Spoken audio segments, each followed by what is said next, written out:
Hi guys, I'm here. Andito po kami sa Foreign Vessel, naka-shipside. Kaya tagal natapos yung yung loading. Kaya yung kasama ko andito. Ayan tanghali na, di pa nakakain. Ayan. Wang! Sino kaya to? Tulog ko.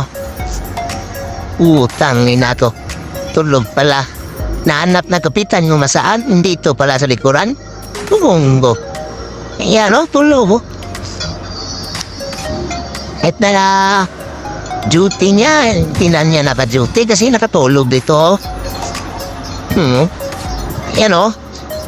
Ayan Pakwing naman yung yung taong to. Sino pang nakakilala? Yan, i-claim nyo. Kapadpad yata dito sa sa Bagyo. Nakasangin Tawa-awa namang palaboy dito. First time ko nakita ng palaboy dito sa barko Yan